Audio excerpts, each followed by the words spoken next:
Welcome along to this F1 Clash 2024 season look ahead as we go through and have a look at the changes that Hutch have teased or are currently teasing ahead of the new season. Now, you're probably a little bit fed up of the 2023 season, and that's normal having been here for around nearly 12 months, depending on when these videos go out. So everyone's looking forward to a bit of a refreshment, some decent changes, some good improvements. Well, that is certainly what we all crave and we all want to see from Hutch for this season ahead. We're approaching the last couple of weeks now of this 23 season, and I know everybody is itching to know what are Hutch planning. So we're going to use these videos. We're going to use the same introduction. So bear with me if you're watching this. It's not the same video as you may have watched before, or if this is the first one, it's the first time you're going to be doing it. But we're going to be having a look at all the new changes and updates that are coming for the 2024 season as and when Hutch allow us / release their information. So stick with me as we go through the F1 Clash 2024 changes and we have a look to see what we can spot.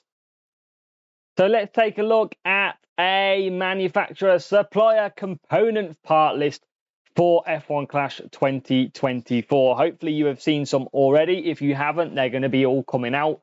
Don't you worry. So we have got this image, F1 Clash 2024, pretty simple, yellow 2024. Is that going to be something that we're going to see behind the scenes as we get away with it? So here we go. What is this one going to be and what parts is going to be covered? Let's find out. Whoa, Jesus, that's bright, isn't it? Wildcore Dynamics. Now, first thing I think of is McDonald's here. These are the McDonald's of F1 Clash 2024. Bright red, bright yellow. Wildcore Dynamics are a manufacturer supplier for the 2024 components. So looks like the way Hutch have gone for every single one of them potentially, depending on when this video comes out. So let's see what parts that we've got behind it. Expecting some decent parts. Wildcore Dynamics, that means they might go a bit outrageous, could potentially be. Test the boundaries? Well, we'll find out. So first part up, we have got a common. It is a common Series 6. It is a rear wing and it is called Aero Blade. So if you're just joining us, as you will see noticeably from the stats down below, qualifying is now included on the car stat. We do not know, unless it has been announced before this video goes live, if drivers will hold a qualifying stat, but reliability has officially been removed. So, what do we got? We have got common season 6. We've got speed 28, power unit 11. We've got qualifying 28 as well. It's very poor on cornering, down at 9, and it's got an average pit time of 0.58. So qualifying and speed is very good. Will that benefit at tracks? I mean, straight away, hopefully, I don't know what way Hutch are going to go, but if we go by historic, where we want speed tracks like Vegas to have speed, this could be potentially very good. But I mean, we're going to do a lot of testing and find out early on in the season. Next part then for Wildcore Dynamics is suspension of hustle. It is a rare Series 7 and it's very good on speed. It is 42 speed for this part. We've got a power unit of 18, qualifying of 17. We've got a cornering of 14 and an average pit time of 0.55. So the hustle, I've just added the to it just for fun, is a very good part for speed and potentially usable rare Series 7. We'll see how usable it is when the season kicks off, but potentially one to look out for. What we got next though, it is an epic Series 5 gearbox time coming from, this one has got the Surge. The Surge is our gearbox from Wildcore Dynamics, and it is keeping theme with some of the parts that we've seen so far. Speed on the high side of 30. We have got a power unit of 13.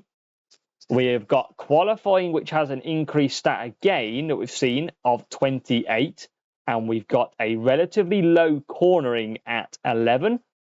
Pit time is probably pretty average from what we have seen across the board. It is there at 0.51 seconds. So that could be usable early in the season. Will remain if it's going to be usable long term. But our Epic Series 5 is the Surge.